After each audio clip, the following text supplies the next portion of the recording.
माझं एज्युकेशन काय, माझी फील्ड कुठली आणि मी कुठल्या फील्डच्या बॅकग्राऊंडमधून मी या प्रोफेशनल लाईफकडे गेले, तर या सगळ्या फील्डची अशी सर्व माहिती मी आज तुम्हाला या व्हिडिओमधून देणार आहे.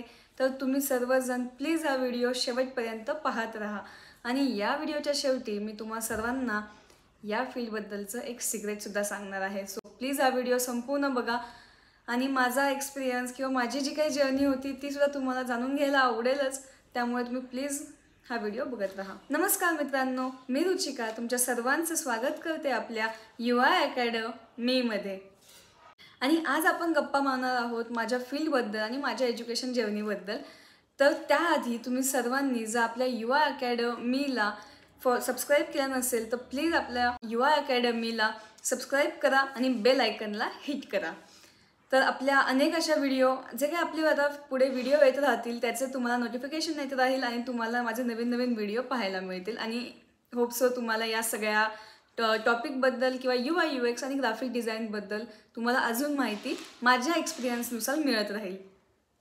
आपण सुरुवात करूयात माझ्या एज्युकेशन बॅकग्राऊंडपासून.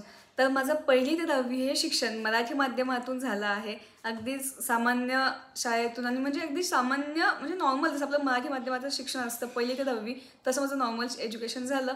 आणि त्यानंतर त्यामध्येच मला चित्रकला, पेंटिंग, कलर्स या सगळ्या गोष्टींची मला आवड असल्यामुळे मला त्या गोष्टीत माझा इंटरेस्ट वाढत गेला.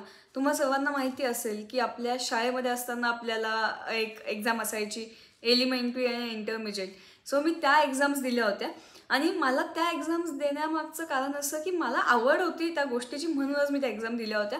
पण त्यानंतर मला सगळ्यात जास्त आवड निर्माण झाली की हे सगळं किती इंटरेस्टिंग आहे, म्हणजे खूपच वेगळं होतं. अगदी पुस्तकाबाहेरचं हे सगळं ज्ञान आहे, पुस्तकाच्या पलीकडे जाऊन हे काहीतरी शिक्षण आहे. त्यामुळे मला या सगळ्या एज्युकेशनची किंवा या चित्रकला या गोष्टीमध्ये म्हणजे डिझाईन याची मला संपूर्ण आवड असल्यामुळे मी या फील्डमध्ये मी हळूहळू ग्रो होत गेले. तर 10वी शिक्षण झालं आणि त्यानंतर मग मी जेव्हा 11th-12thला ॲडमिशन घेतलं तर ते मी सायन्समध्ये घेतलं. तर सायन्समध्ये घेण्याचं कारण असं स्पेसिफिक या फील्ड्स बाबत तर काहीच नाही आहे, म्हणजे या फील्डचा आणि सायन्स घेण्याचा असा काही संबंध येत नाही. परंतु माझा चॉईस होता की मला सायन्समधूनच करायचं आहे.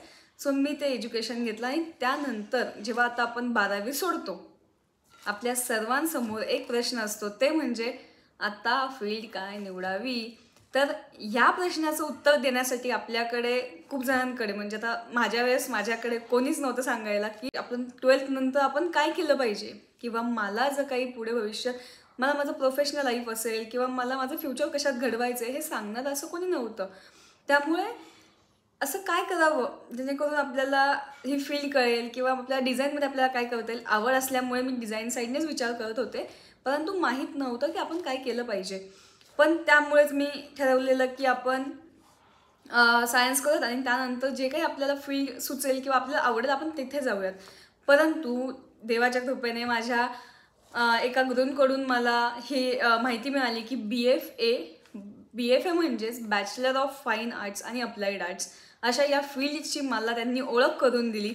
आणि सुरुवातीला मला नक्कीच आता जसं तुमच्या याच्यावर तुमच्यासुद्धा चेहऱ्यावर मे बी तुम्हाला माहीत नसेल तर क्वेश्चन आला असेल की ही फील्ड कुठली आहे, BFA bachelor of fine arts आणि अप्लाइड आर्ट्स. तर ही फील्ड तेव्हा माझ्यासाठी सुद्धा अतिशय नवीन होती, म्हणजे याच्यातला मला काहीच गंध नव्हता. परंतु जसं जसं मी त्या फील्डमध्ये शिकत गेले मला त्यांच्याकडून खूप जास्त ज्ञान मिळालं. त्यानंतर मी इंटरनेटवर सुद्धा सर्च केलं, तिथे अशी विशेष माहिती नाही आहे या फील्डबद्दलची अगदी डीपमध्ये की आपल्यासारख्या म्हणजे आता आपण 11th-12thमध्ये असताना आपल्याला ज्या लेवलची माहिती मिळाली पाहिजे तशी अगदीच नेटवर नाही मिळत. तसंच माझं काहीचं झालं होतं. पण मी विचार केला की काहीतरी नवीन फील्ड आहे आणि ते म्हणजे डिझाईनसोबतच धरूनच ही फील्ड आहे. मग मी विचार केला की मला ही फील्ड करायची आहे. मग मी ॲडमिशन घेतलं कॉलेजमध्ये, माझं कॉलेज सुरू झालं. तर ही फील्ड बेसिकली 4 इयर्सची आहे आणि 4 वर्षांची संपूर्ण डिग्री असते. तर यामध्ये आपल्याला अनेक असे विषय शिकायला मिळतात. फॉर एक्झाम्पल इलस्ट्रेशन्स, कम्युनिकेशन डिझाईन, त्याचबरोबर फोटोग्राफी, कॅलिग्राफी, टायपोग्राफी. तुम्हाला त्याचबरोबर अशा अनेक विविध म्हणजे जसं तुम्हाला माहिती असेल तर स्कल्पचर आहे, त्याचबरोबर पेंटिंग, ॲडव्हान्स पेंटिंगचे प्रकार आहेत. ह्या फील्डमध्ये अशा अनेक नवीन नवीन प्रकार आहेत ज्याच्यामध्ये आपण शिक्षण घेऊ शकतो, ज्यामध्ये आपण डिग्री घेऊ शकतो. म्हणजे आता आपण बघतो तर खूप साऱ्या गोष्टींमध्ये आपण डिग्री खूप जण घेताना बघतो, पण यासुद्धा गोष्टीला म्हणजे आज BFA अप्लाइड आर्ट्स आणि फाईन आर्ट्स या फील्डमुळे डिझाईन या साईडला म्हणजे ज्यांना कलेची आवड आहे, ज्यांना ग्राफिक डिझाईन माहीत नाही आपल्याला काय आहे, पण BFA अप्लाइड आर्ट्स आणि फाईन आर्ट्स या विषयामुळे किंवा या फील्डमुळे मला त्या सगळ्या गोष्टीचं ज्ञान मिळालं आणि अजूनही मी ते ज्ञान प्राप्त करत आहे, अजूनही मी त्यात शिकत आहे. तर याचबरोबर ही जी संपूर्ण फील्ड आहे यातून खूप काही शिकायला मिळालं. आणि त्यानंतर आधीचे 2 वर्ष या सर्व विषयांची माहिती मला झाली, या सर्व विषयांबद्दलचं नॉलेज मला मिळालं. आणि त्यानंतर जेव्हा मी 3rd इयरला गेले तेव्हा कॉलेजमध्ये असा एक सेशन आला जिथे मला सांगायचं होतं की मला या सगळ्या विषयांमधून असे कुठले 2 विषय मला निवडायचे आहेत ज्याच्यामध्ये मला माझं पुढचं करिअर ग्रो करता येईल किंवा माझं प्रोफेशनल लाईफ मला निवडता येईल. तर अशीच आता इथून पुढे माझी खरी UI UX आणि ग्राफिक डिझायनर म्हणून जर्नी सुरू झाली. तर या 3rd इयरमध्ये गेल्यानंतर आम्हाला विचारण्यात आलं होतं, जसं तुम्हाला सांगितलं मी की 2 विषय आम्हाला निवडायचे होते, तर तसेच मी 2 विषय निवडले. ते म्हणजे माझा मेजर सब्जेक्ट होता UI UX डिझाईन आणि मायनर होता ग्राफिक डिझाईन.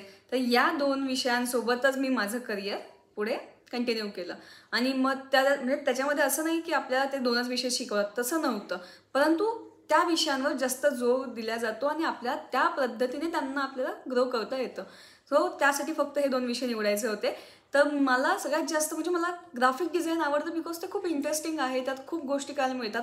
आणि हां, आता तुम्हाला सगळ्यांना जर ग्राफिक डिझाईन आणि UI UX याच्यातला फरक माहीत नसेल किंवा याबद्दल माहीत नसेल तर मित्रांनो, यापुढे मी आपले जसा आजचा हा व्हिडिओ आहे या व्हिडिओनंतरच आपला UI UX म्हणजे काय आणि ग्राफिक डिझाईन म्हणजे काय यावरचे आपले अनेक असे व्हिडिओ येत राहतील ज्याच्यामुळे तुम्हाला या UI UX आणि ग्राफिक डिझाईन याबद्दलची संपूर्ण आणि इन डिटेल माहिती तुम्हाला मिळेल. सो अजूनही सबस्क्राईब केलं नसेल तर बेल आयकनला हिट करा आणि सबस्क्राईबच्या बटनला क्लिक करा आणि आपल्या यूट्यूब चॅनलला सबस्क्राईब करून ठेवा जेणेकरून आपले सगळे व्हिडिओ जे नवीन येत राहतील त्याची तुम्हाला माहिती मिळत राहील. आणि ग्राफिक डिझाईन आणि UI UX डिझाईन यामध्ये मला सर्वात जास्त असं जाणवलं की मला ग्राफिक डिझायनिंग तर आवडतंच आहे, पण UI UX मध्ये माझं सगळ्यात जास्त माझं मन लागतं आहे, मला विचार जास्त त्यात सुचत आहेत किंवा मला आवड निर्माण होते माझ्यामध्ये अजून जास्त. आणि सर्वप्रथम UI UX ही खरोखर खूप जास्त इंटरेस्टिंग फील्ड आहे आणि खूप नवीन फील्ड आहे आणि माझ्यासाठी नक्कीच त्यावेळेस होती. म्हणजे त्यावेळेस मला खूपच नवीन ही फील्ड वाटली होती आणि खरंच ही फील्ड तशीच आहे. खूप वेगळं आहे, म्हणजे अगदी पुस्तकाच्या बाहेरचं अतिशय म्हणजे असं स्पेसिफिक त्याला कुठलेही बंधनं नाही आहेत त्या फील्डसाठी. त्याचे जे काही प्रिन्सिपल्स आहेत ते वेगळे, पण तुम्हाला हेच करावं लागेल तेच करावं लागेल असे त्यात रेस्ट्रिक्शन्स नाही आहेत या फील्डसाठी किंवा या विषयामध्ये एखादी असं ठामपणे असं एक ठरलेली गोष्ट नाही आहे. इथे तुमचं क्रिएटिव्ह माइंड किती चालेल किंवा तुम्हाला किती क्रिएटिव्हली विचार करता येईल तितकं तुम्ही विचार करू शकता आणि तशा वेळेने तुम्ही तुमचं डिझाईन करू शकता. त्यामुळे मला ही फील्ड खूप जास्त इंटरेस्टिंग वाटली आणि त्यामुळेच मी माझं करिअर निवडलं ते UI UX डिझायनर.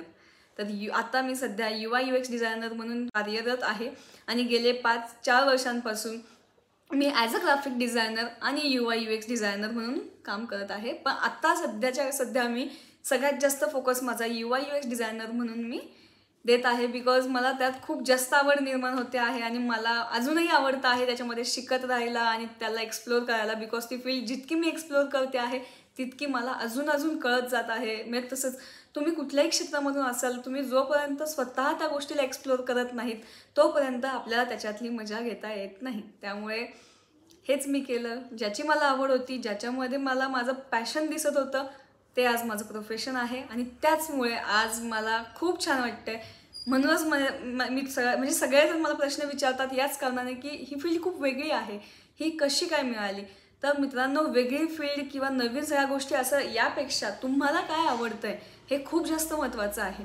तुम्हाला जे आवडेल त्या करिअरमध्ये जेव्हा आपण काम करत असतो किंवा जो विषय आपल्याला आवडतो त्यात जेव्हा आपण काम करतो तेव्हा आपलं मन, आपलं डोकं आणि आपलं सगळ्या गोष्टी स्टेबल राहून त्या गोष्टीमध्ये आपण अगदी मनापासून काम करतो आणि त्याची आपल्याला आवड निर्माण होत राहते.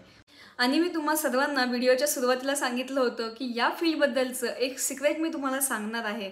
तर ते सिक्रेट असं आहे, या फील्डसाठी कुठलीही फील्ड किंवा कुठलंही बॅकग्राऊंड तुम्हाला म्हणजे घेऊन जाणार नाही आहे किंवा तुम्हाला कुठल्याही बॅकग्राऊंडची गरज नाही. तुम्ही फक्त तुम्हाला जर खरंच या फील्डमध्ये BFA अप्लाइड आर्ट्स आणि फाईन आर्ट्स या फील्डमध्ये तुम्हाला जर डिग्री प्राप्त करायची असेल तर तुम्ही फक्त 12th पास असायला हवे. आणि 12th पास असं म्हणजे माझ्या एक्सपिरियन्सनुसार मी तुम्हाला सांगत आहे की तुम्ही 12th पास असायला हवे. आणि तुम्ही त्या आधी काही वेगळं शिक्षण घेतलं असेल किंवा तुम्ही आत्ता काही वेगळं घेऊ इच्छित असाल आणि त्यानंतर तुम्हाला BFA करायचं असेल तरीसुद्धा तुम्ही करू शकता. तुम्हाला स्पेसिफिक असं कुठलंही बॅकग्राऊंड म्हणजे मी सायन्स, कॉमर्स, आर्ट्स असं वेगवेगळ्या फील्डमधून सुद्धा तुम्ही या फील्डकडे जाऊ शकता. त्यामुळे हेच होतं ते सिक्रेट. आणि मित्रांनो, हा व्हिडिओ जर तुम्हाला आवडला असेल तर प्लीज आपल्या यूट्यूब चॅनलला सबस्क्राईब करा, व्हिडिओला लाईक करा. आणि तुमच्या ज्या काही शंका असतील किंवा तुम्हाला अजून काही माझे वेगळ्या विषयांवर व्हिडिओ ऐकायला आवडतील तर प्लीज माझ्या कमेंटमध्ये मला सांगा. मी त्या कमेंट्स नक्की वाचेल आणि तुम्हाला हवे असलेले व्हिडिओ मी पुढे घेऊनच येईल. तर पुढचा आपला व्हिडिओ येत आहे UI UX आणि ग्राफिक डिझाईन हे काय आहेत. तर आधी आपला व्हिडिओ येईल की UI UX हे काय आहे याच्याबद्दलचा एक इन डिटेल व्हिडिओ मी आता या व्हिडिओनंतर टाकणारच आहे. तर प्लीज यूट्यूब चॅनलला सबस्क्राईब करून ठेवा. त्या व्हिडिओ आला की सर्वप्रथम तुम्हाला बघायला मिळेल आणि त्याबद्दलची संपूर्ण माहिती तुमच्यापर्यंत पोहोचत राहील. थँक्यू तुम्ही हा व्हिडिओ बघितल्याबद्दल.